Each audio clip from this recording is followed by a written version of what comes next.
Welcome to another episode of the Sports Bros Podcast, featuring the Almighty B Live, the Money Man Scottie D, and your host, the head of creative, Eddy Kool.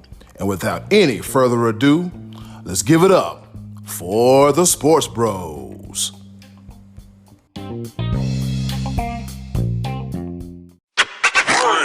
What's going on, world? This be your boy, Eddy Kool, a.k.a. the head of creative, Sports Bros Podcast, episode number 75. And guess what? You have the privilege and opportunity, and consider yourself lucky to have two out of the three Sports Bros this week. The Almighty B Live, he had some engagements called work, getting that money, getting that paper, getting that check. It is what it is, and he should be joining us in the very, very, very near future. But of course, I could talk and do this by myself, but you don't want that. You don't want that, and I don't want that. Which means I'm going to introduce you, the one, the only, the pride of Washington, Pennsylvania, and he does not want to use the bag when he cuts the grass. The Money Man, Scottie D. Hey, do you remember body dancing in September? Body never was a cloudy day. Eddy Kool, it's September, and it is football season this week, and I am ready, my brother. What do you think? You pumped up for ready to watch some football here? Man, you know what? I'm ready to watch some NFL, National Football League, professional football. But Scottie D, I must say, man, this past weekend, there was so much sports on TV. My poor little Roku remote is wore smooth out because I didn't know what to do. Like, think about it. Back at March 11th was like the last time we had some actual live sports. That's the day the world was really, really sad thanks to COVID-19. But slowly but surely, with UFC and other sports, live sports have slowly made an epic return, a comeback, if you will. So Scottie D, Saturday alone, this is what we had. We had a handful of college football games. We also had the NBA playoffs, the NHL playoffs. The NHL playoffs are in the conference finals right now. The U.S. Open of tennis, the Kentucky Derby, the UFC, the PGA Tour Championship. I think it's what, the FedEx Cup, if I'm not mistaken? The Tour Championship. Yep. Yeah, the Tour Championship. Major League Baseball. They got a couple weeks left before the playoffs start. UFC and AEW, the all-out pay-per-view. Scottie D, out of all that, what did you watch? I watched all of it. A little bit of everything. It was like going to the buffet. I didn't overload on anything, but I did a little here, a little there. Saturday, man, I watched the Marshall football game. I think they were playing Eastern Kentucky. I watched a little bit of that. They were up 38-0 at halftime. So, that was my little helping of college football. I watched a little bit of the Serena Williams, Sloane Stephens match. Serena, man, I tell you, she still got it. This is kind of I think she's working on her 24th major or so. Yep. I watched her today again, actually win again. She against Sloane Stephens on Saturday. She lost the first set, and she looked like she had no energy. And then all of a sudden, flipped the switch. So she might be heading. I mean, there's still ways to go yet. She might be heading for another major U.S. Open. She might be winning the U.S. Open here. So that I watched Alistair Overeem on Saturday night get into a fight. There were some good fights on that UFC card. I did fit in a little bit of the Pittsburgh Pirates. I don't know why I am such a glutton for punishment there. That's your team. That's your team. I know. Too good, bad, ugly, thick, thin, medium, turd burgers, whatever. That's your team, man. That's your team. With all that going on, I still got a little bit of that in. The golf tournament was outstanding. You had Justin Thomas playing well, DJ winning, John Rahm playing good, Xander Schauffele playing good. That was exciting. I watched all that all the way in through today being Monday, our record day. And DJ was successful. He won the FedEx Cup Championship, so that was pretty cool. Again, he has a special place in our hearts from our Myrtle Beach connection, so that was kind of cool. I watched the Lakers play. I tried to get back into NBA a little bit. I didn't watch them much last week, as I mentioned, but Eddy Kool, I'll tell you this. I'm having a little bit of a hard time with the NBA because it's such a big 3-point contest game in and game out. And it really frustrates me as a Laker fan because they're not super good at it, but they still are going to shoot it. And it's like, where have the set plays gone? Where has the jump hook gone? Where is the post game going? Even Anthony Davis, he's the biggest guy on the court. He's shooting fadeaway jumpers. Now he makes them if he's shooting them right around the free throw line, but it's just a 3-point shooting game. And I watched them playing the Rockets in game 2 on Sunday night, I believe it was. And the Rockets couldn't miss in the third quarter. They erased a 21-point deficit and came all the way back. And I said to my dad, they're not going to keep making those all night. If the Lakers will go to the rack, if they'll stop messing around with the three-pointer and try to score, it play to their strengths. LeBron getting to the rim, Anthony Davis shooting from free throw line and in, they'll come back, and that's what happened. So as it stands right now, they're 1-1.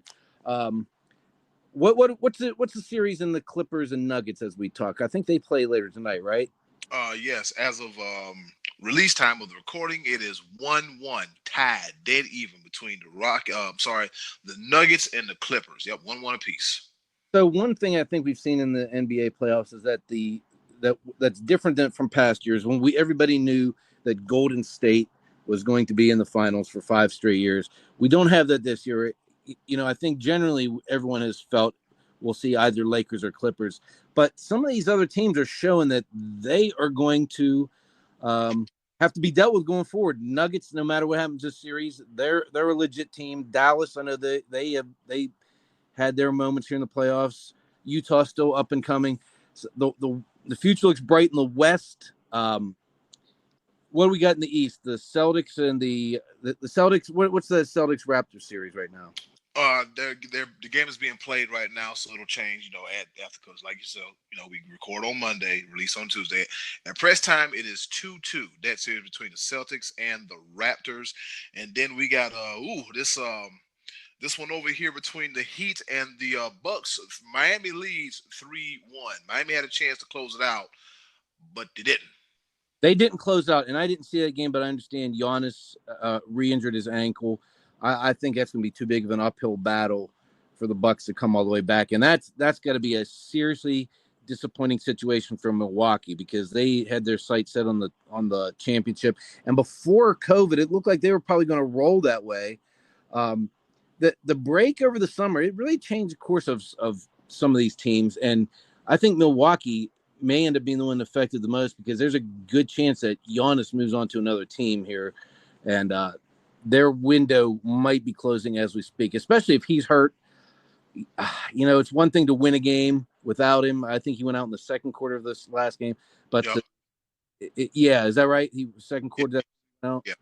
Yeah, and so I don't know, Eddie. Do you foresee a Milwaukee comeback down 3-1 with their best player on one wheel? Well, as they say never because we already had a team come back from a 3-1 deficit over in the West, that being the Nuggets beating the Jazz. Yes, the Jazz had a chance to put the fire out, but they didn't. So hopefully Miami can look, we gave them one, we can't give them nothing else. So I don't know, man. The thing about Milwaukee, man, Giannis gonna need some help, man, because Chris Middleton just seems streaky. Because you know how you got the 1A and the 1B. If somebody to pick up the slack, kind of like the Lakers got AD and LeBron. If one doesn't do it, the other does do it. If other does do it, one does do it. So there's chemistry there. I don't know what's lacking in Milwaukee, man. I just don't understand it for them to just run roughshod through the regular season and almost get a good helping of choke classic here in the playoffs, Scottie D. That's weird. That's weird to me. I just don't get it. I think in order for Giannis to stay, they may have to get him some additional help because I ain't gonna lie to you, man. Chris Middleton ain't it. No, but they gave him a contract, so he's got to be it. And I actually kind of mentioned this last week. If you remember, I said I think the Bucks are a team that's a really good front-running, steamrolling team, but facing adversity, I'm not sure if they're going to able to come. Well, here they are. This is their chance. I mean, it's do or die for them. You never know. This time next week, we might be talking about how Milwaukee made this big-time comeback. I don't think so. But anyway, that's why they play the games, Eddy Kool. And what's going on in the NHL now? Who we have left in there? All right, let's see what we got going on over in the NHL. In the West, we got the Las Vegas Golden Knights and the Dallas Stars. The Stars of Dallas, the Lone Star State, they lead the series 1-0. And in the previous series between the Golden Knights and the Vancouver Canucks, they pushed them to 7 games and they won, and so they advanced to the conference finals. And meanwhile, over in the Eastern Conference, we got the Islanders. Yes, that's right, the New York Islanders against the Tampa Bay Lightning, and from the looks of it, I think that series starts tonight, if I'm not mistaken. I think so. And the Islanders, I believe, have not been to the Stanley Cup Finals since 1993. I want to say, don't quote me on that. I think that's what I heard or was reading somewhere. And Tampa Bay is looking for the ultimate redemption because if you remember a year ago, they were far and away the best team in the NHL and got swept in the first round, I believe, by Columbus. Yep.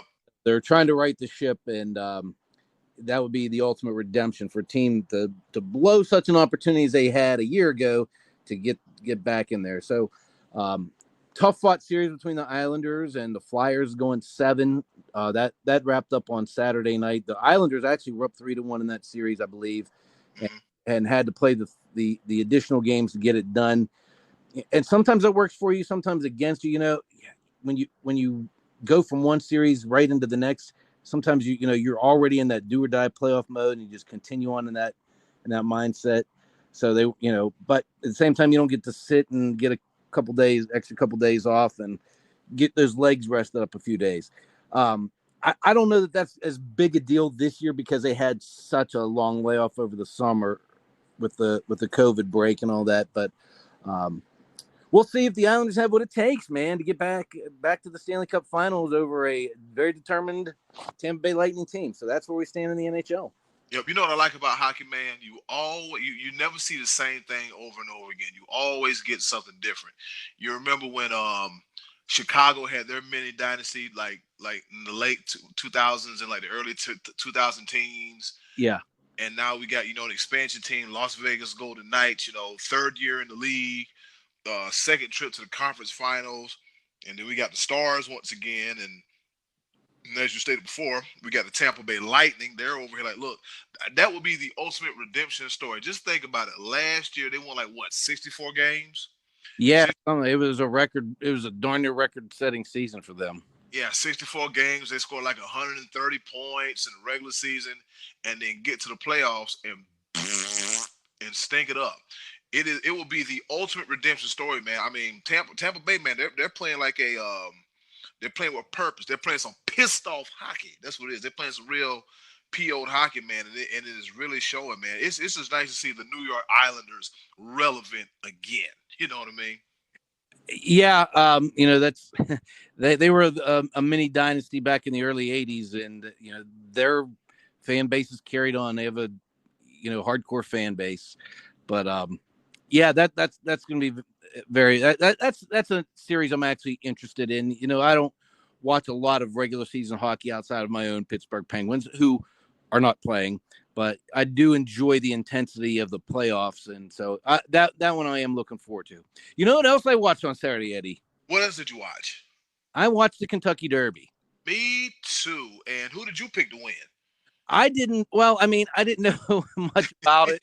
It in a typical Derby year, I'm the guy that like most people that'll watch 3 horse races a year. You watch the Derby, the Preakness, the Belmont, pull names out of a hat, throw $10 in.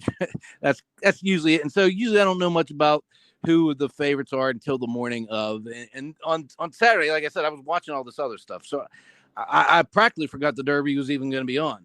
So Tiz the Law was the big favorite, I think, because he had won the first of the jewels. I don't even know. Was it the Preakness or the Belmont? One of the two he'd already won. Everything's out of whack this year, but I just wanted him to start the race. I felt like felt like it took forever for them to get to the gate. But I was Scottie D. Don't feel bad. I felt the same way too. They did like a horse introduction, a jockey introduction, a call to the stables. Like I caught a nap 3 times. Didn't it seem like longer than usual? I mean, I know how they ordinarily do it. It just seemed, I don't know, it just seemed longer than usual, and it was odd without the fans and the fancy hats and the fact that it's not May and they're having. I mean, all that was kind of odd to watch it this year.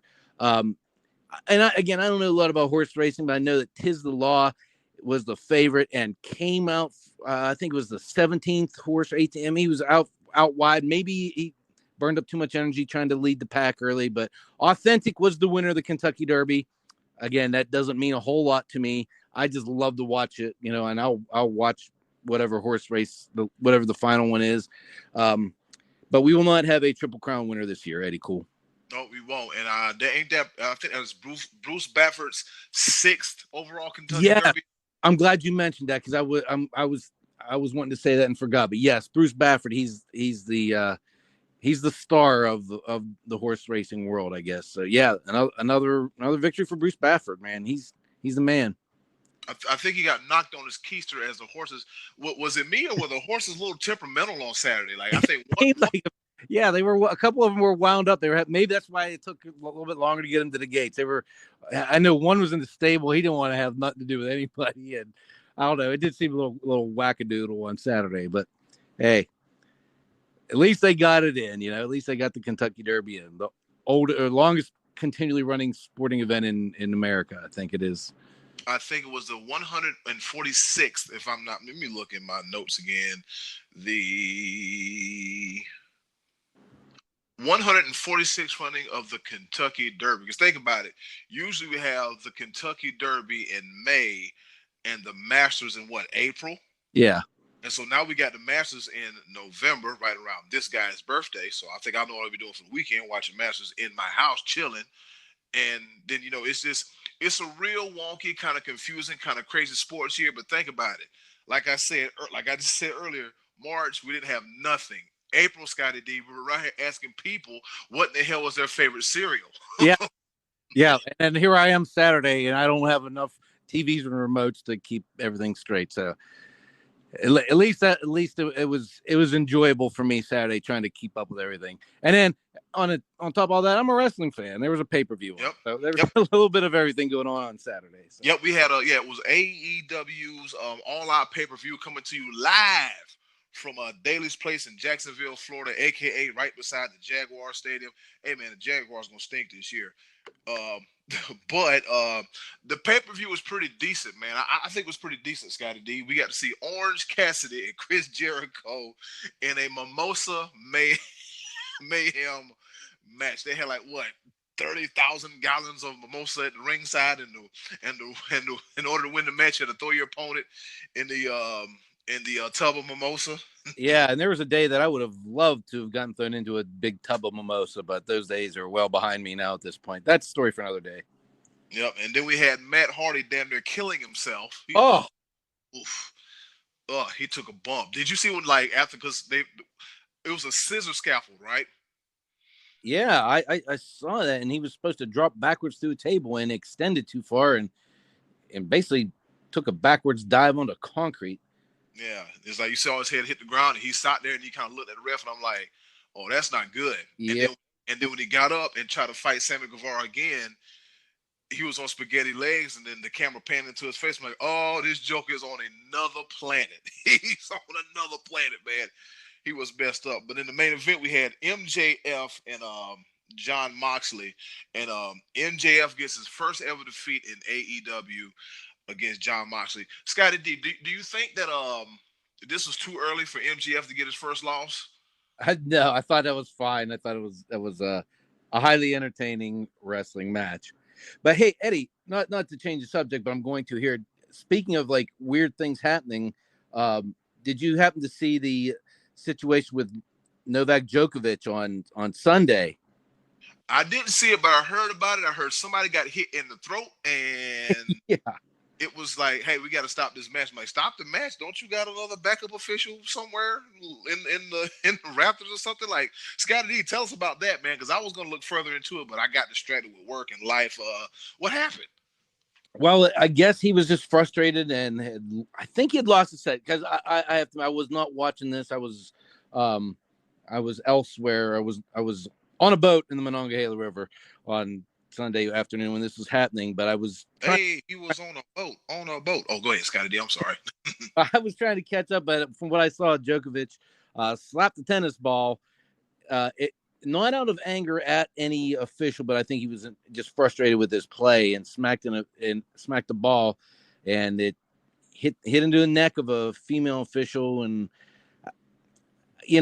I think it's just by rule you have to disqualify him. Because you're not allowed to hit a ball at anybody. And I think the worst part about it was that Djokovic seemed more concerned about being disqualified and not have the opportunity to win a Grand Slam than he was about the well-being of the woman. Which now I'm not going to say that's outright true, because as soon as he did it, he went towards her immediately. He you could see when he did it, it was not intentional, and he immediately reacted in such a way. He ran over to her to see if she was okay, to tend to her, and I think that he felt she was probably okay, and therefore he shouldn't be penalized an entire match. He volunteered to, I guess, forfeit a set, but afterwards he was angry about it. He didn't talk to the press. He said she didn't even have to go to the hospital, that kind of thing. And then so he apologized by Twitter. He probably should have manned up and spoke on the microphone. John McEnroe said as much. John McEnroe said he is going to be a black mark on his career. He's going to be the bad guy going forward for good. I don't know about all that. This kind of thing has tendency to get washed over time. He truthfully didn't put the woman in the hospital. Is just a lousy thing to have happened. He shouldn't have done what he did, but he didn't intentionally do it to her or out of anger. He was mad at himself, I think, more than anything. So I don't know. It was just one of those weird things that, he was most likely going to cruise to that championship, because I think I saw where 52 out of the last 61 Grand Slam championships have gone to either Djokovic, Nadal, or Federer, and Nadal and Federer are not in this event. And so, it just seemed like it was going to be the Joker's to lose, and he probably was not going to lose. So missed opportunity for him. He had to forfeit his money, which I think came out to like $250,000 that he had already earned in the US Open.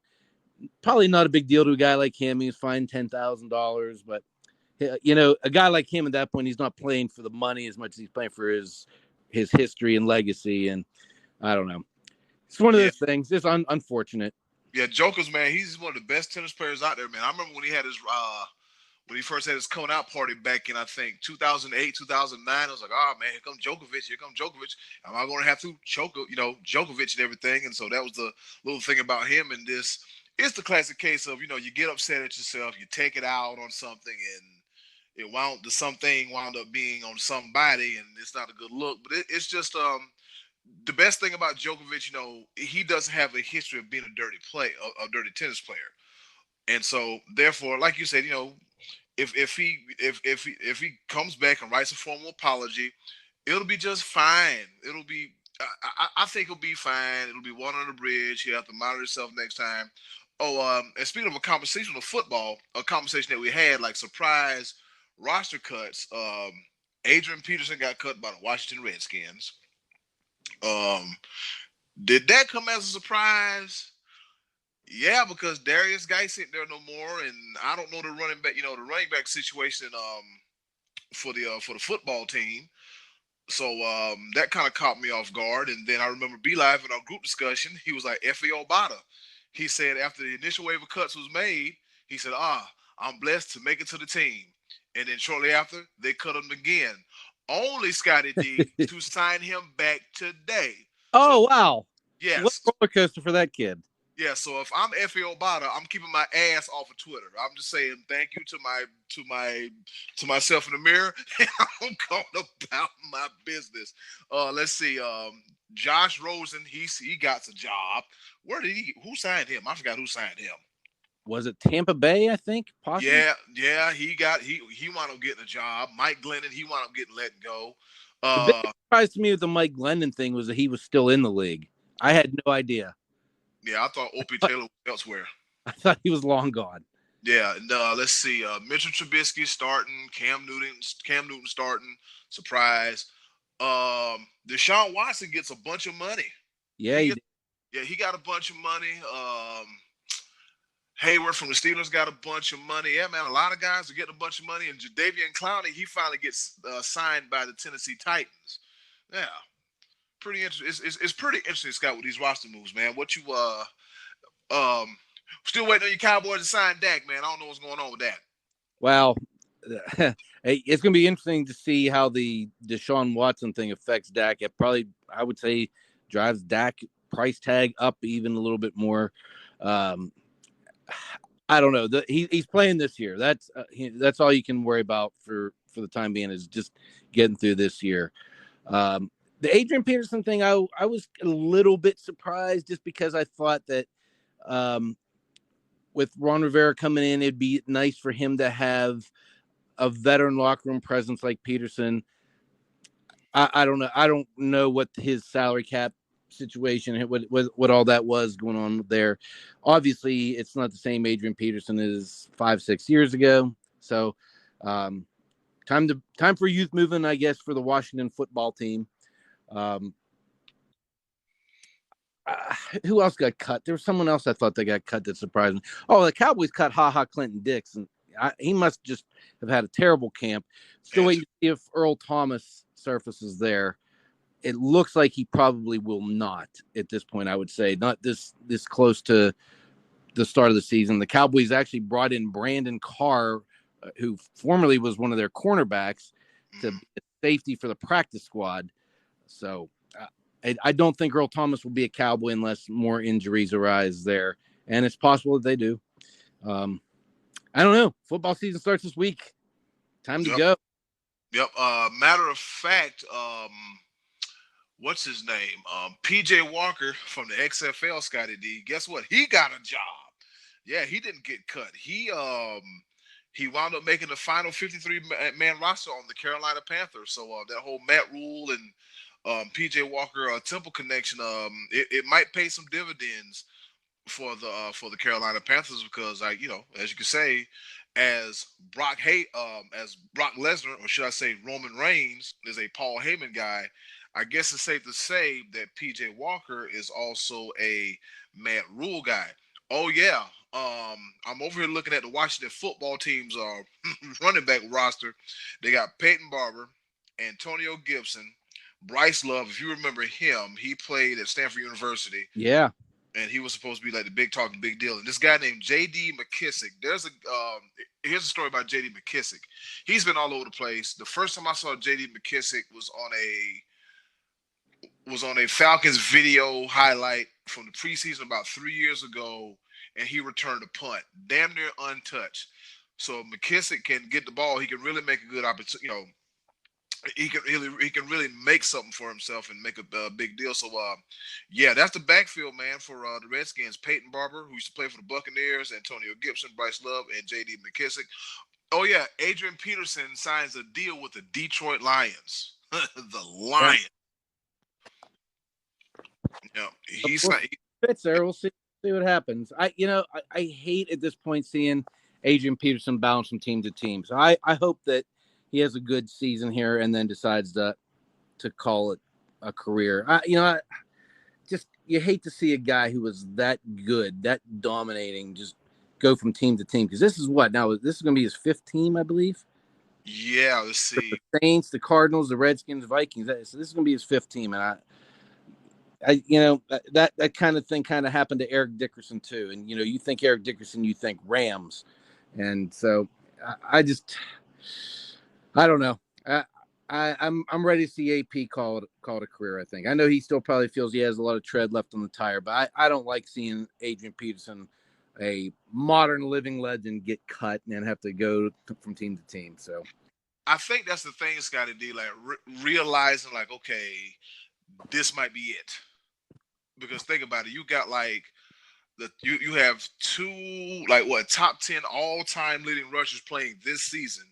Frank Gore got a job with the Jets, and Adrian Peterson, he's with the Lions.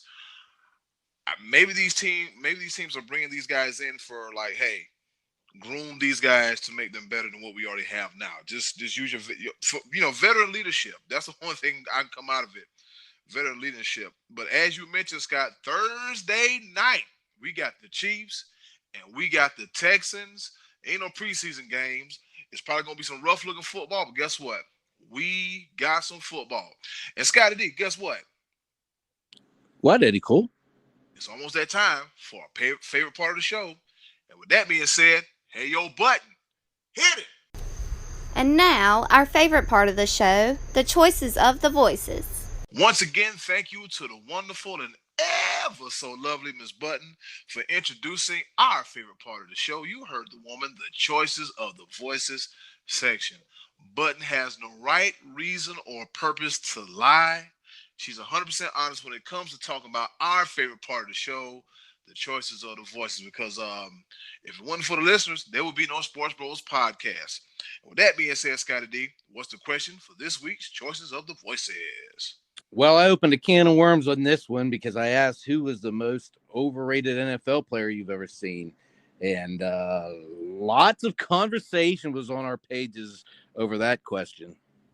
Yep. Matter of fact, as I was putting the show together, I was at getting my oil change this morning. I was like, oh, this is funny. This is great. But we gonna save the best for last. But going up first, we got Trey Dizzle. He said Terry Bradshaw, one of the worst quarterbacks to ever grace the football field. Ouch. Benched twice by his own team for sucking. Luckily, he played with a team with an all-time great defense, run game, coach, and franchise.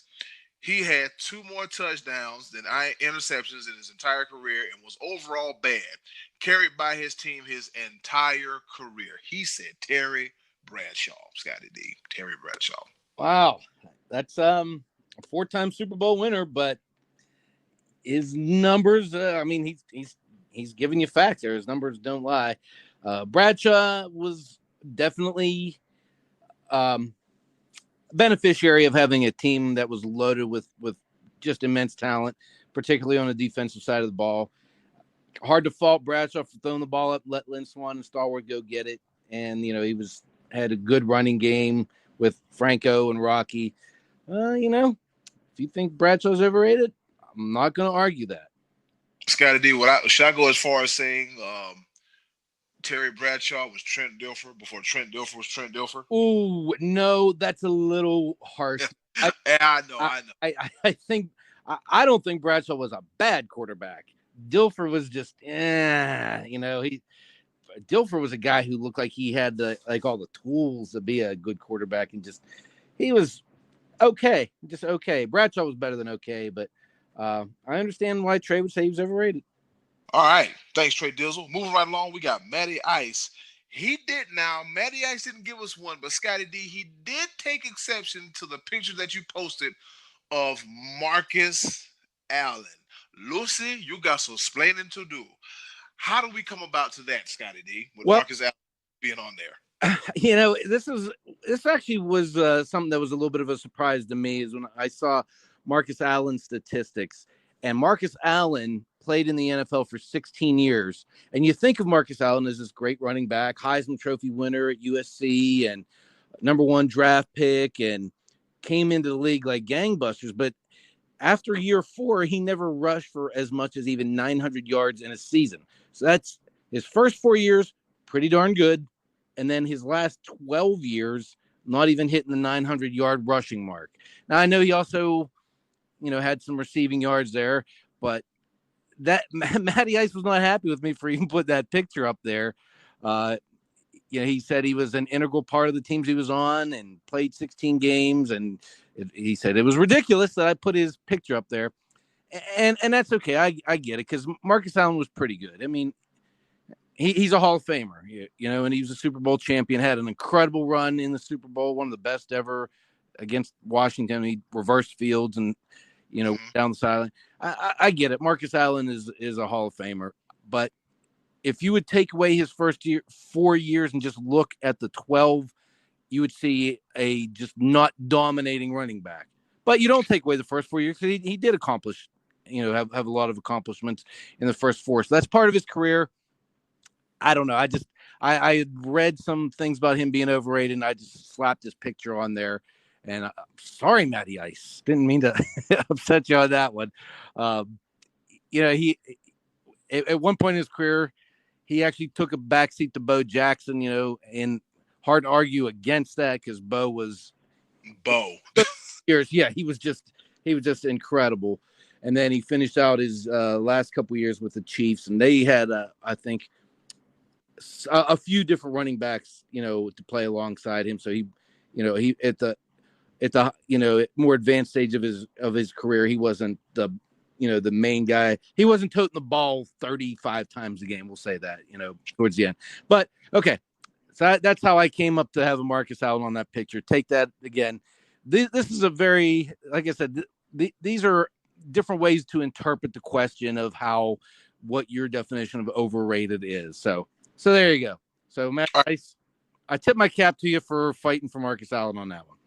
Scottie D, while we were talking, I looked up Marcus Allen's seasons from 82 to 85. 697 the rookie year, 1,000, and then 700, and then I think he cracked 800 in 1988, and then it's just the next highest was 764 in Kansas City, but he does hold a record as being the oldest player with 10 or more touchdowns in the season at the age of 37 years old. So yeah, man, Marcus played a long time. He did, and I give credit for that as well. If running back is able to play, that's a tough position because you're taking shots every time you touch the ball.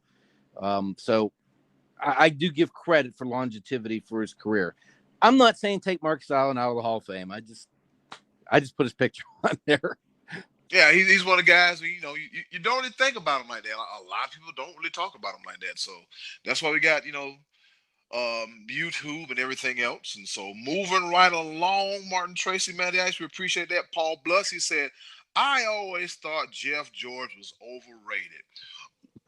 Jeff George was a first-round draft pick, correct? He was number 1 overall, I think, in 1990. And at that point, he was highly rated. But by the end of the career, I don't think very many people rated him very high. So that's one of those different perspectives from different era or different time periods, I should say, of when you would say he was rated highly. Because maybe he was overrated as a draft choice, but I don't think he's very overrated as far as at this point, people giving him credit of being a really solid quarterback. Yeah, I remember he had a mullet, a mustache, and a big old head. Good old Jeff George. You remember that time he got into it with June Jones on Sunday Night Football on the sideline? Yeah, actually, I'd forgotten about that, but that kind of tarnished his reputation for a minute there. Head so big, his helmet set funny. I'm like, wait a minute, he looks like a bobblehead. Look at him, Jeff George, big old head, Jeff George. Oh boy, you might like this one. Ill Will Berry, he says Tony Romo is the most overrated player ever. Yeah, I hear people say that, and I think I've explained my take on this before. Is that I think he's underrated because this is a guy who was never at a big time university, wasn't drafted, he was like 4 on the depth chart. He worked his way into the starter for the Dallas Cowboys, and he did it with crummy coaching throughout his whole career. He never had a good coach to develop him the way that he should have been developed. And so I think for Romo to accomplish what he did was overachieving for a guy who he didn't play for an Ohio State or a Clemson B-Live or anybody like that. He played Eastern Illinois and was not drafted, and he ends up being the head coach of the Cowboys and getting paid along the way. So I think he was an overachiever, but I understand why people say he's overrated. It's because He was the head coach of the Cowboys, and that's one of the glamour positions in sports. And you get a lot of publicity for that position. So, but again, that's just a different way of interpreting that one. Yeah, I think with Tony Romo's case, it's working hard and making most out of an opportunity that's given to you. You know what I mean? It's just oh man, he's a bum. But like you said, Scotty D, he had some piss poor coaching, and it didn't go into his favor. But you can never tell because the guy was a 4-time Pro Bowler. He was a passing leader in 2014. In college, he was the old OVC champion in 2001 and 2002. His jersey got retired, and he passed for over 34,000 yards in his career, with 248 touchdowns, the 117 interceptions, with a quarterback passer rating of 97.1. You can't overrated, but you can't knock it, man. You can't knock it. At the same time, do you think Romo gets the Hall of Fame? Because I kind of don't think so, because he didn't have enough postseason success. I think if he had like 2 or 3 maybe good strong showings in the postseason, automatic, I would go as far to say first ballot Hall of Fame. I know you're groaning out there, but think about it. Tony Romo, he spent an entire 14-year career on one team, and made, like I said, he made the most out of a situation, out of an opportunity that was given to him. So Tony Romo made it happen, man. He made it happen. So I was never a Romo hater. I was like, how did he get where he got? And so once you know the story, you can understand and respect the journey of one Tony Ramiro Romo. That's right. I'm looking at his name right now. He's a hell of a he's going to be one of the all-time greatest commentators at this point. And this is his first year, right? No, it's been like 2-3 seasons now as a broadcaster. Yeah. If you never watched CB, oh man, yes, football's coming back. Yes, and I live in a city where they show a lot of AFC games, which means more Tony Romo and more Jim Nance. All right, moving right along, we got Uncle Max. He said Archie Manning.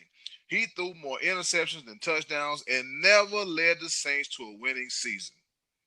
That's all true, but he did. He put out some great quarterbacks. His boys got 4 Super Bowls, between the two of them. Yeah, 4 Super Bowls and a bunch of MVPs, and yeah, he did his part to make that happen. Let's just say that. Yeah. All right, Lisa Caputo, she says, well, we know Johnny Manziel won that. Yeah, there's no arguing that. I mean, he had a couple games where he looked good, and it was for good old big money, Johnny Manziel. Well, Johnny Manziel's kind of in the Jeff George camp, a guy who was rated highly young, but not highly rated now. So he could have been overrated at some point, but not. I don't think anybody's naming Johnny Manziel on the top of their quarterback list at this point. Ain't no way in the world. No way in the world. Will Georgia, he said Tim Tebow. Tebow. That's an interesting one, because similarly to the other two guys, Tebow was a highly rated college quarterback, but did his game translate to the NFL? Not really. He did actually have a little bit of postseason success, a big overtime win against the Steelers that one year. What do you think, Eddy Kool, on this one? Well, we'll get back to that one. We will get back. I'm not done with that one. Yeah, I'm just thinking about it. I got the gears clicking, but we're going to give everybody else their proper due, and then we're going to get back to one Timothy Tebow. Rich Metzger, he gave us something interesting here. He said, bust or a player who milked mediocrity. He said, bust, Tony Mandarich, a.k.a. the Incredible Bulk. Mediocrity, Rich Gannon, a Delaware Blue Hen. Hey, man, Rich Gannon's a former MVP. Yeah, and went to the Super Bowl, and I think on that MVP year, then he threw 5 picks in the Super Bowl to that staunch Buccaneers defense. But he mentions Tony Mandarich, who was a bust. Again, he was one of those guys that was highly rated coming into the NFL. He ended up actually having an okay career once he kind of got through the whole I shouldn't be this big and strong because I'm on steroids thing, that he ended up playing a few years with the Colts and wasn't that bad of an offensive lineman. But Rich Gannon, he was a guy. His success in his career seemed to come later. He was a seasoned veteran by the time he was running the Raiders offense. He'd been in the league, I think, for quite a few years with Minnesota. I think maybe he might have bounced to another team or two, but he kind of found his niche with the Raiders there late in his career. Yep, Rich the Gannon. Yeah, Rich Gannon was a former MVP. So, hey, man, it bees like that sometimes. Leonard Cunningham gave us some interesting ones. He said, Joe Namath for sure. He won that Super Bowl in which he was an underdog and finessed that into a career. He said Marcus Allen got a lot of shine going from USC to Oakland, Heisman the Super Bowl, but he grinded it. He said Kirk Cousins, I like this one, got paid off the current market conditions he was in, but overpaid isn't overrated. As a Washington fan, for no one ever thought he was all that. I could elaborate further on all three, he said, but his answer is Broadway Joe. Though to his credit, he finessed the situation, and it was a mark of the times after the AFL-NFL merger and the AFC NFL being viewed as the weaker component. Broadest Joe, overrated of the three. Of course, it's debatable because it's three different eras, but Joe really is selling insurance. Is literally selling insurance to his audience. You know what, man? I have seen those commercials, man. I mean, you can be overrated, but if you in your 70s and people know who you are, and you can flirt with Susie Colbert and be a nasty old man and sell health insurance, you can call it what you want, man. Broadway Joe is that dude, man. He was that dude. He was that dude. I don't want to say overrated, but he was the face of the league. Hey, man, I'm Broadway Joe. I'm a kid from Alabama. I guarantee we're going to win the Super Bowl. Him running off the field, put that one finger up in the air, and then he was doing like what? Commercials. He was really, Joe Namath was a trendsetter at his time. He was.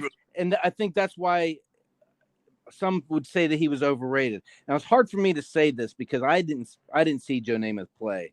But when you think of Joe Namath, you think of the guarantee and you think of Super Bowl III, and then you think of the shine, the Broadway Joe, the lights in New York City, the fur coats, commercials with Farrah Fawcett. So did his performance match up on the field to all that? I didn't watch him, so I really can't say. I put his picture up there because I've heard that said about him on more than one occasion. But I wouldn't choose him personally just because I didn't see him play. I'm a little young.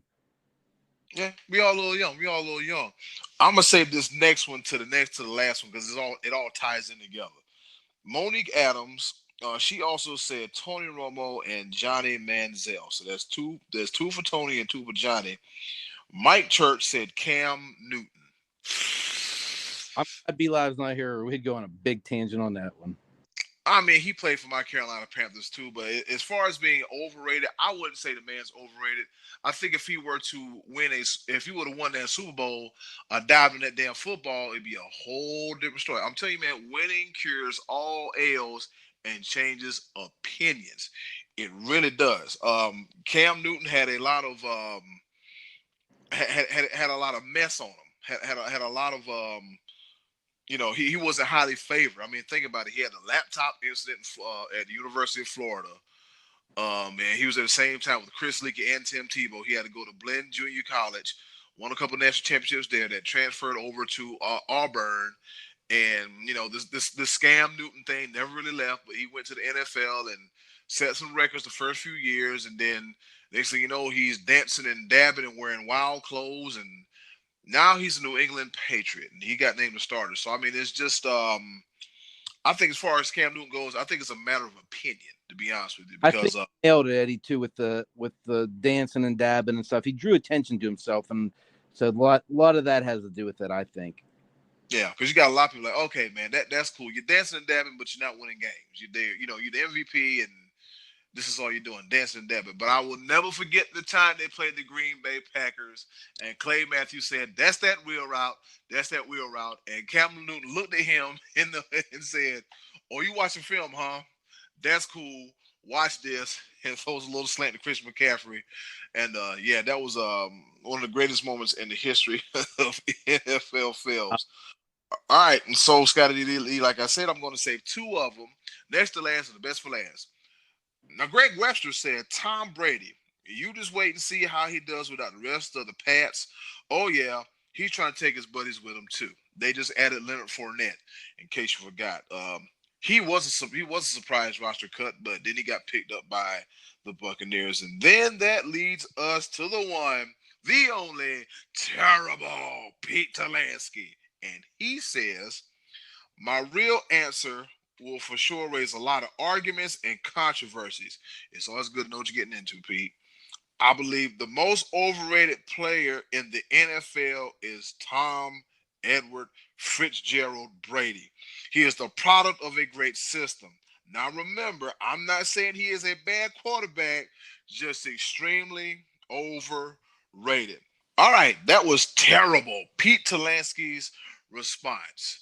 Now we're gonna get to the nitty gritty of it all. If you've been following that this specific thread, there's been a conversation had between the Money Man Scottie D, Terrible Pete Talansky, and Matty Ice about Tom Brady. Scottie D, you've been chomping at the bit. Go ahead and tell the people what the hell is going on. This is going to be great. I'm going to just sit back and listen. Just go ahead, Scott. It's going to be good. All right, this is going to be educational, too. So Trey Duke, for some reason, he also cited in these two goofballs will argue for like 6 hours at a time over meat stuff sometimes. And this time they're allies. So you guys, you this is going to be educational for you guys, because when you tell me that Tom Brady is overrated, I consider that to be one of the more asinine things I think I've ever heard. I said before that when you're giving your opinions, there is no wrong answers, but in this case, there is a wrong answer when you say Tom Brady is the most overrated, because we're not just saying.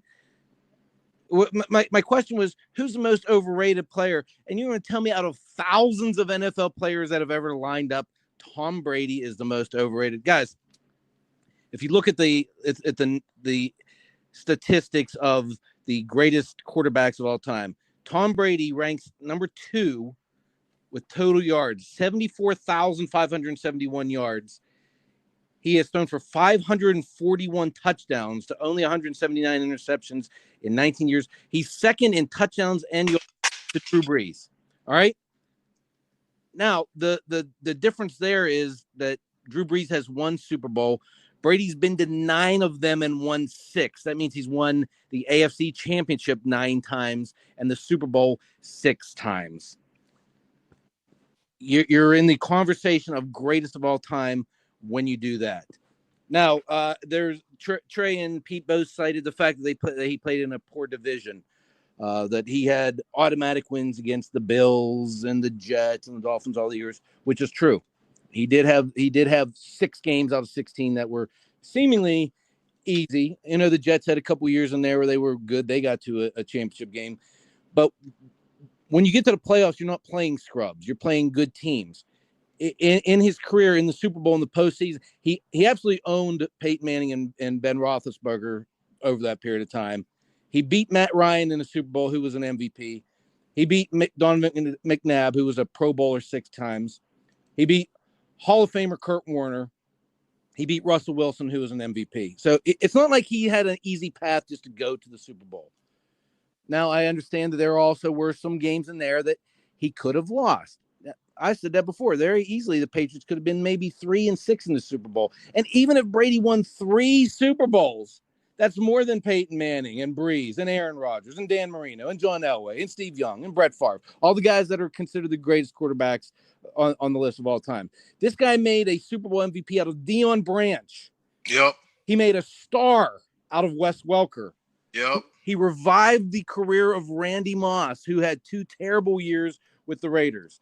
He elevated the careers of Chris Hogan and Danny Amendola, who are not exactly household names. And he's most likely going to be sending Gronkowski and Julian Edelman to the Hall of Fame based on what he did up there. Now, one of Pete's arguments is that Brady is a system quarterback. I'd like to know what system I mean, Belichick was pretty much only coaching the Patriots, I think, for maybe a year before Brady became the starter with Bledsoe up there. So what system? It's not like he's running the wishbone with Navy year in and year out, and just a wishbone quarterback comes through the system, or like the Miami Hurricanes, where they just throw another quarterback in the late '80s, early '90s. Brady is the system, dude. He can throw when he early in his career when he had Deion Branch and those kind of guys. He was a different type of quarterback. Maybe he was a dinker and dunker. When he got Tomas there, he was throwing the deep ball. When he had Aaron Hernandez and Gronkowski, they were lining up linebackers going against linebackers on seam routes. He can throw the slant to Edelman and Welker and the slot receivers. He's done it all. If you're going to tell me what you want in a quarterback, you want deadly accuracy? Yeah, check that box. Can he throw deep? Check that box. Is he a leader? Check that box. Is he mobile? Well, no, he's not really mobile. Well, I won't give him that one. But would you ask Michael Vick or Lamar Jackson to be pocket passers, or do you play their strengths? So that's what the Patriots did. They played to their strengths. Can he read defenses? Does he not turn the ball over? Check those boxes. And he won the Super Bowl 6 times. There's nobody that's ever done this better. Nobody. And I don't know how you can say anything more than that. I mean, the guy has thrown it. You can't be overrated and throw for 74,571 yards and be behind one person in the history of the game, and to top that person by 5 rings. Eddy Kool, do you feel like I won that argument? Because I know that I did. You shut it down. Shut it down. Shut it down. Shut it all the way down. Shut it all the way down. Nobody can tell me anything else about Tom, Edward, Patrick, Brady. I call him Fitzpatrick. Okay, I had it part right. Nothing, and the thing about it is, like, as far as overrated, I think I told you this a time before, like right before we recorded. There's a YouTube video, and I'll even post it on the doggone Facebook, the light page, about Tom Brady and what he's done from Michigan up until I think he was on Super Bowl number 3 or number 4 or something like that. Like, Tom Brady was put into a position at Michigan where it was him and Drew Henson. All right. Lloyd Carr would deliberately have Drew Henson dribble the game down his left leg into the dirt, only for Tom Brady to come in and raise the Michigan Wolverines back from the dead. So I'm like, oh, okay, all right. So as far as that thing about him being a system quarterback, I'm not buying it. Because what system? Because he did it under Lloyd Carr. And what was the other thing that was said about when Brady got hurt, Matt Castle came in and went 10-6 or something like that? Yeah, 11-5 or 10-5. Yeah, 10-5. Okay, if that's the case, then Matt Castle is a system quarterback. If we talk about system quarterback, then Matt Castle is the system quarterback. Tom Brady is just Tom Brady. Tom Brady bust ass, man. Well, and Brady, you have to figure he was the quarterback in 2001 when they won the Super Bowl, and 2018 when they won the Super Bowl, and it wasn't anybody. No one else was on that same team. He won 6, and he had different players on the team. The quarterback is the most important position on a football team. Now, I understand that a ring doesn't make you a great quarterback. Dan Marino never won a Super Bowl, but it doesn't mean that Mark Rippon is a better quarterback than him. But when you were the most important, you're running the most important position on the team. You have your hands on the ball literally every offensive play. Then when you do win that Super Bowl, it carries weight. It has to. It just has to. I don't necessarily think that Troy Aikman is better than John Elway. Troy Aikman has more rings. There has to be, you have to give credit to a quarterback that can lead his team to a Super Bowl. But when you do it 9 times and win 6 of those, 6 and 3 in Super Bowls, that's a very high percentage, man. It is. And I don't want to hear if so-and-so would have been in that system, or if he would have played for, it doesn't matter if. I'm telling you what is. This is what happened. Tom Brady won 6 Super Bowls, and he threw for 74,000 yards, and he threw for over 500 yards in the Super Bowl that they lost. It's not like this guy is not a big-time player. He's had comeback win after comeback win. He has, I think, 46 come from behind fourth quarter wins, something to that effect. Something ridiculously Actually, here it was. It was 36 fourth quarter comebacks and 45 game winning drives. I mean, I just don't know what else you could possibly want out of a quarterback. I mean, when you say what is the gold standard, that's it. A guy that wins championships, leads the team, doesn't turn the ball over. I mean, he does all of those things. And I just don't know.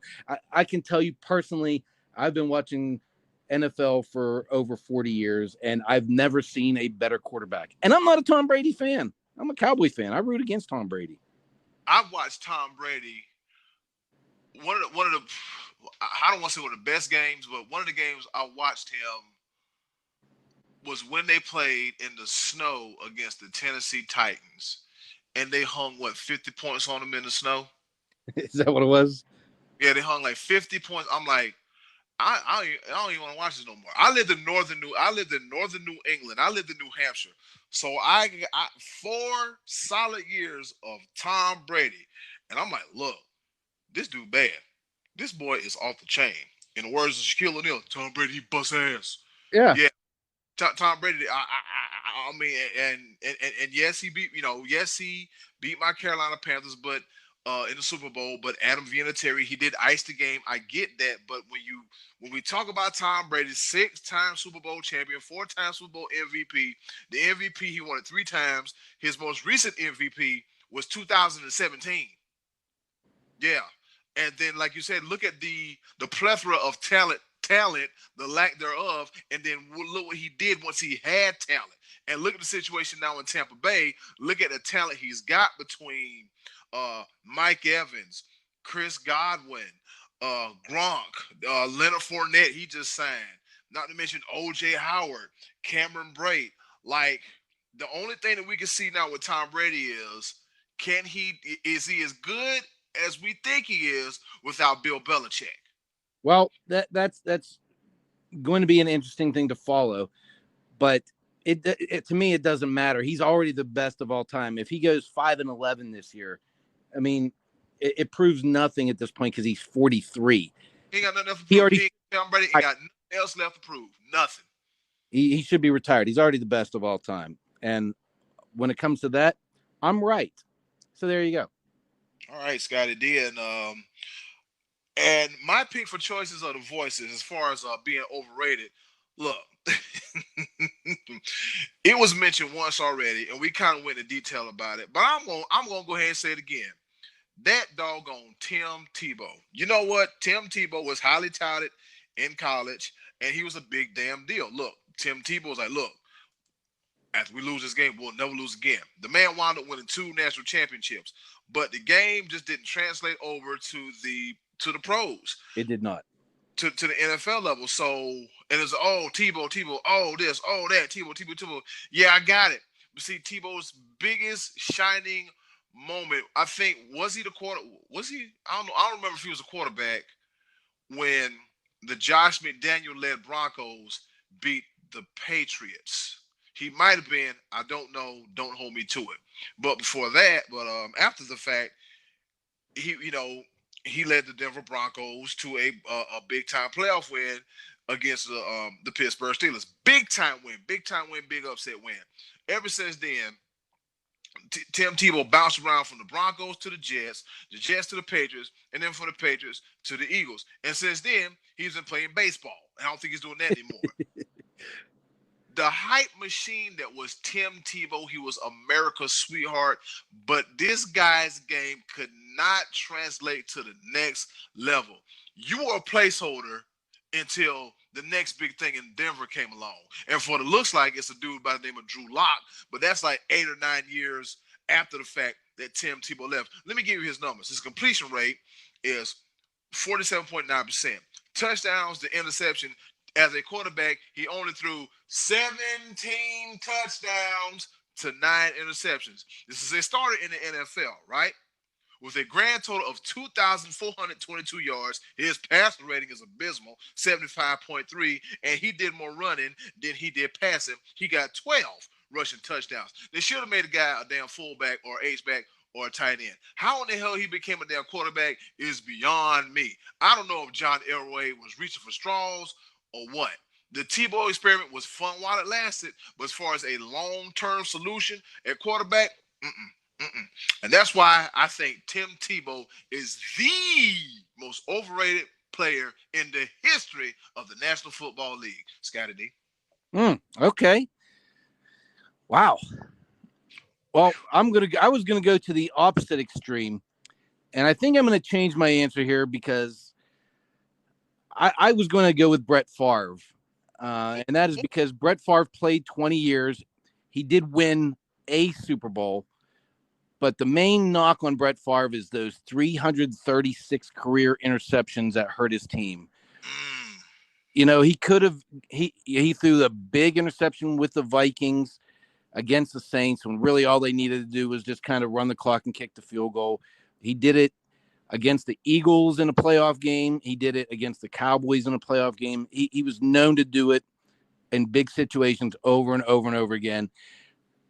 When he retired, he was the NFL's all-time leader in passing yards. So that's why I can understand an argument against that being an answer. I watched Brett Favre almost his whole career. He no doubt could just zing the football like nobody's business. But those picks always bothered me. It always bothered me that he hurt his team by what they always say. He's the gunslinger. That's his big thing. But I think in our current system, Matt Ryan is really overrated because he's a guy that throws for a lot of yards and folds under pressure into the big game. I mean, he had Tom Brady down, couldn't close the deal, 28-3, couldn't hold that lead, and some of that was his fault because he took sacks and he fumbled. And that led to the Patriots' comeback.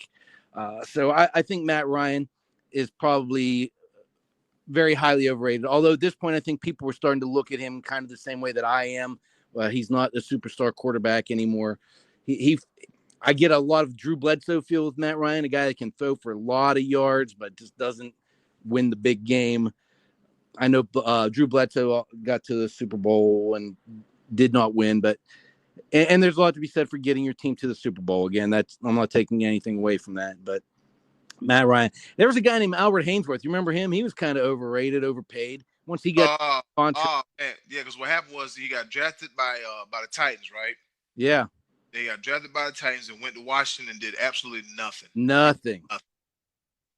But create like what, Burger Fire or something like that? Make some burger chains. Ain't there a Burger Fire in North Myrtle Beach somewhere? He ended up a bust, man. Haynesworth was a bust. Yeah, he was a bust, and not to mention like the multitude of players that were drafted by the Browns. What, Courtney Brown and there's a lot of guys and just bad. I would say Achilles Smith, but for him it was an injury. Achilles Smith, Kajana Carter, injuries got the best of them. Yeah, for sure. And some of these guys, like I said, when they were very highly touted, highly rated coming into the NFL, and for various reasons, whether it's injuries or self-destruction or just not having the talent, ended up being overrated. So, Scottie D, I got two for you from the same college: Joey Harrington and Marcus Mariota. Yeah. Yep. It just hit me. I'm like, overrated quarterbacks, Ducks. I got you. Yeah. How about that? Yeah, those two, man. Yeah, Joey Harrington came in with a whole lot of fanfare and fervor, and same could be said for Marcus Mariota. Now he's a backup in Las Vegas, and from what I've heard, what's his name? Derek Carr. Yeah, he ain't got to worry about a job no time, so he won't be pushing for it. But yeah, man, it's just it's crazy, man. It's crazy. Like, like I said, Tim Tebow, overrated. Okay, all right, overrated. And shout out to Gary, Monique, Mike, Leonard, Rich, William, Lisa, Uncle Max, Ill Will, Paul, Matty Ice, Trey Dizzle, and terrible Pete Talansky. Welcome back, buddy. For their participation in this week's Choices of the Voices. Scottie D, what's on tap for next week? All right. Pete, I'm going to give you another crack at it. I love you, brother. Next week, we're going to, for those of you who are big college football fans, we're going to give you a chance to chime in. Who's the best college quarterback you've ever seen play? Just that singular position, best college quarterback. And like we were saying a minute ago, not every quarterback that's great in college translates like Tim Tebow. Tim Tebow is probably one of the best college quarterbacks not a good pro. But who was the best college quarterback you've ever seen play? That's what we're going to talk about next week, Eddy Kool, on Choices of the Voices. The best in the collegiate level of college football at the position of quarterback. Scottie D, we're rounding on home, and guess what? It's time for another round of pepper. That's right. We got 3 topics, rapid fire style. I enjoy it so much, as I've been doing since the month of April. I'm gonna give y'all some history, and Scottie D gonna give you some current stuff. It's gonna be funny. I'm gonna chime in, but hey, guess what? You're gonna learn something today, or at least try to. And now go first. On this day in history, back in 1946, the San Francisco 49ers played the first AAFC game, but they lose to the New York Yankees 21-7. Now, the AAFC, yes, the AAFC was prelude to the National Football League. As we all know, there's only one Yankees team left, the ones that really matter in Major League Baseball, and the San Francisco 49ers. They wound up later on joining the NFL. So, yeah, a little bit of history, some 70-plus years ago, involving the 49ers and some team called the Yankees. Over to you, Scottie D. All right. This past Thursday night, 24-year-old Oscar Lindblom of the Philadelphia Flyers returned to the ice in Game 6 against the Islanders for his first bit of hockey action since December. Back in December, he was diagnosed with Ewing sarcoma, basically bone cancer, and he went through an extensive chemotherapy and surgery to try to get back to the ice. Eddy, cancer is something that affects all of us. I know it has affected your life greatly, and something that's affecting my life currently with a family member. When this guy entered the game, he got the stick tap salute from both teams on the bench and applause from the referees and just to salute him.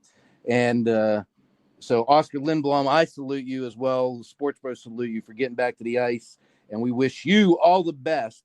I know they lost Game 7 that night, but it was still or they would go on to lose Game 7.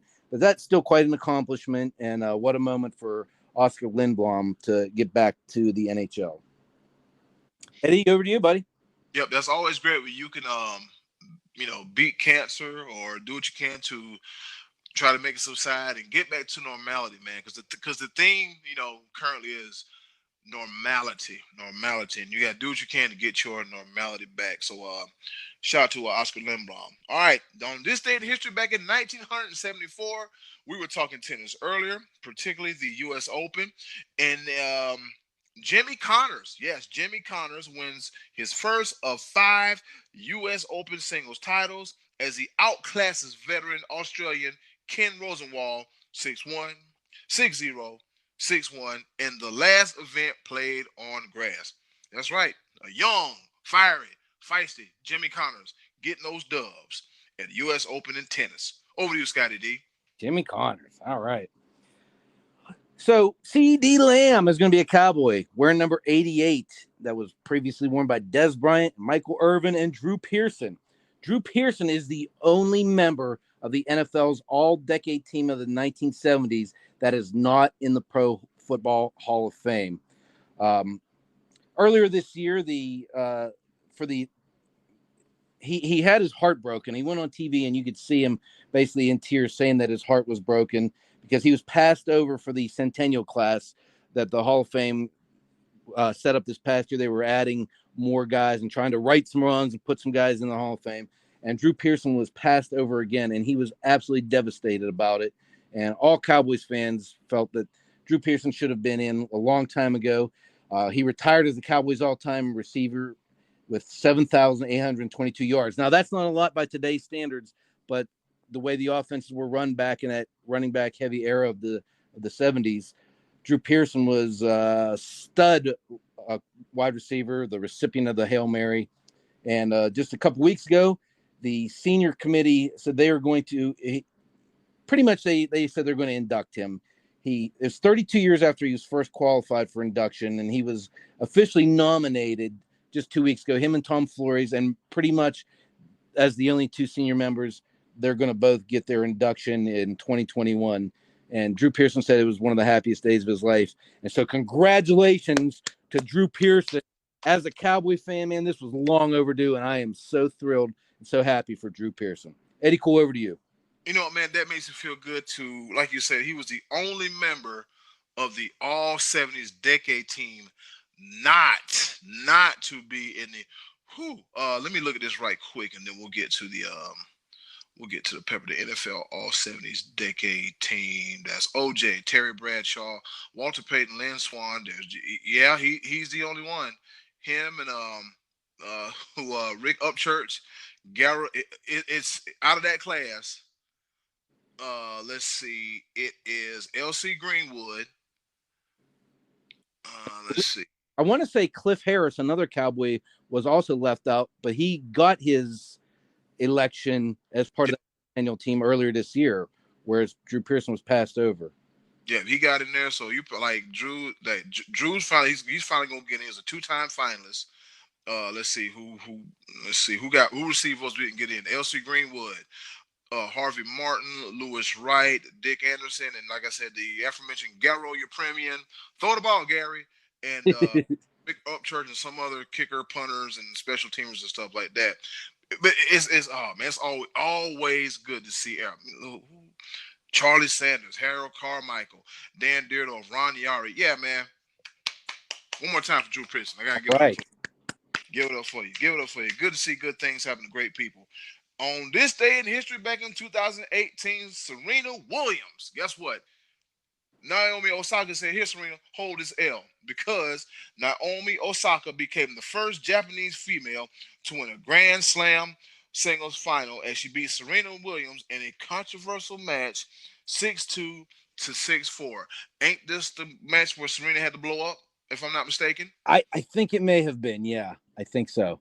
Yeah, because I don't think it happened last year. I think it happened the year before. If I'm trying to, she had a blow up. I forgot something about a call, and she blew up, and then it knocked the game off. And Naomi Osaka said, "I'll go ahead and let me go ahead and make this history and get this win."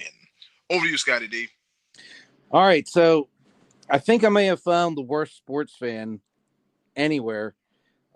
My mother. It's my mom. Oh. My mom basically every night goes and watches Netflix while my dad and I watch baseball or UFC or whatever. I've been spending time at home with my parents the last few months. My mom, anytime in the past there's been a sporting event and gets close, she has to hide her eyes and leave the room. Mother is a big fan of Serena Williams. And as we were mentioned earlier in the show, she had a match on Saturday with Sloane Stephens, and then she had a match today. Sakari, I believe, is the young lady's name that she played today. And in both cases, my mom thought Serena Williams was going to lose and couldn't bear to watch and didn't see her win the third set in either match. Sloane Stephens took the first set on Saturday 6-3, and I think it's what it was, or 6-2, 6-2 actually. And my mom thought Serena was not going to be able to pull it out, so she couldn't watch. And today she decided to go to the pool while Serena had got broke in the first set or first game of the third set. So she came home and said, "Man, I'm so sorry that I missed that." Well, that should teach you a lesson. You can't walk away from sports. My mother adores Serena Williams, and she has missed her last two matches. So she's going to be forced to watch the rest of the U.S. Open come hell or high water. But I just wanted everyone to know, if you know someone that says they're a terrible sports fan, well, no, I think my mom is the worst. So I love my mom and my dad, but my mom is not a good sports fan. I just wanted to throw that out there. It's not really a very exciting pepper point, but shout out to my mom for being a great mother, but a lousy sports fan. Over to you, Eddy Kool. That's all I got. I got no more pepper. I got all 3 points. And we close out with the money man's mother for being a wonderful person and a horrible sports fan. Scott said that. I didn't say that. He said, "Mama, he don't want to call you horrible. I love you." I don't know. I told that to her face earlier, and she actually didn't have a disagreement. So, you know what? That's good. It's sports fans in denial, and it's sports fans in that, it's acceptance, and your mom accepts it. So that's one. That's great. She's like, "Hey, look, I know I'm bad. What? So sue me. So sue me." All right, and that's it for another edition of the Sports Bros Podcast. A very exciting and entertaining episode, if I do say so myself, Scottie D. What about you? Well, I feel like I was able to educate in this episode. I think if B Live would have been here, he also would have been educated because I sensed by something he wrote on Facebook that he was also going to chime in on the Tom Brady overrated conversation. So B Live, we miss you this week, buddy, but I hope you at least were able to listen and get an education here on the how to rate players' property properly. We may be able to maybe hear from you next week. You may want to throw a college quarterback from Clemson in as best college quarterback ever. I know a couple to choose from.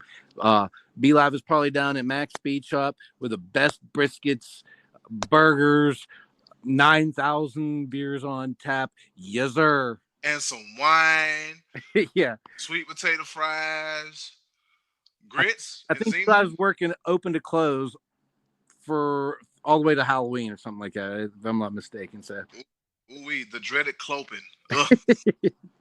Dreaded cloping. All right, you can catch the Almighty B Live there at Max Speed Shop.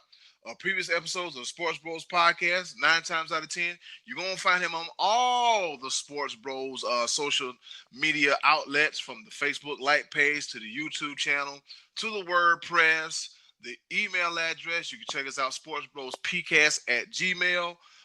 Continue to give us our ratings and everything. And if you're listening to us on Apple Podcasts, scroll all the way down and give us a 5-star rating. Say something about Scottie D's Pirates. Say something about Max Speed Shop. Say something about Eddy Kool's love affair for good wine and everything like that. Whatever you do, just leave 5 stars. We'll greatly appreciate it. It works those funky algorithms on there. You can check us out there. You can check us out on our Anchor.fm Sports Bros Podcast. You can also check me out on Instagram, Cool Season, all one word. Snapchat, that's if you do that, Super Cool 5000, and all the other aforementioned Sports Bros podcast and personal podcast platforms. Scottie D, where can they find you? You can find me hopefully on a golf course this week. That's what I'm going for. But you can find me on Facebook at Scott Donnelly, Donnelly. And if you have any comments, I'd sure welcome them. We don't always say everything on our minds on here, but we would be glad to share some opinions with you. Again, we always try to keep it to sports, keep it light, keep it fun. We don't we don't shy away from some of the heavier topics of the day because we are unaware or don't care. We just feel like, hey, this is going to be our thing. We're committed to keeping it light and having fun with some sports and giving you guys an escape from all that heavy political talk. So we appreciate you listening to us. And as far as my lesson this week on Tom Brady, you're welcome. Yes. I felt the Damian Sandow when you said that. You're welcome. You're welcome. You're welcome. Yeah. So that's it for another episode of the Sports Bros Podcast. Scottie D, let's get the hell up out of here and get some grub and watch some wrestling. And in closing, do something nice for yourself. And if you can, do something nice for someone else. They will greatly appreciate it now more than ever. Also, be a blessing and not a burden, because some people just ain't got time for the mess that you bring to them in their life. So be thoughtful, be caring, be considerate. The world's crazy. Wear a mask. Don't be in the store fighting. Matter of fact, before I get off here, Scottie D, have I told you a story about how I had to go to Walmart and go underwear shopping, only to find out that the underwear were in a cabinet? No. Yeah. Listen, okay. Sports Bros Extra. They were in a cabinet, right? So the underwear were in a cabinet. So I'm like, la da da da da. I'm like, okay, I'm gonna go ahead and okay, ma'am, can you help me get the underwear? So she comes over and she opens up the case and she's still standing there. And I'm like, why are you standing beside me like my mom or my girlfriend? Like, what the hell's going on? So she was like, what pack would you like? I'm like, ma'am, I got this. Scott, I've been picking out my underwear since I've been 13 years old. And then she was like, so what are you getting? I was like, I'll go get those. I have to get them for you. Okay, well, give me those and give them to me. Well, I got to take them up to register 9, and they'll be up there when you're ready. I said, okay. I had some more grocery shopping to do, but I felt weird knowing that somebody was going to be handling my underwear. So I don't know, man. I don't know, man. It's crazy. And you know what that's a result of? People stealing. Stop stealing. Go DoorDash. Go Uber. Make some money. So that way I can go to certain places and buy underwear without women having to get them for me. Strange women. I don't get it. With that being said, y'all take care. Have a good night. Love you. Bye. Aria, say do you remember? Aria, dancing in September. Bye, y'all. Take care. Ladies and gentlemen, the Sports Bros Podcast proudly present to you their brand new song, The Edit Song. Let me see. I don't think I got him. Who did he get? Who did he select, Scott? I should have went back and did this. Hold on, I have to pull it up. I can edit this out. I can edit it out. Edit song. Sing the edit song. Pay attention the first time so you won't have to edit. The edit song. The edit song. EDIT. Do the editing. Scottie D. He's looking up stuff because he's that dude. The trivia man. What it do? Oh. Okay, let's see.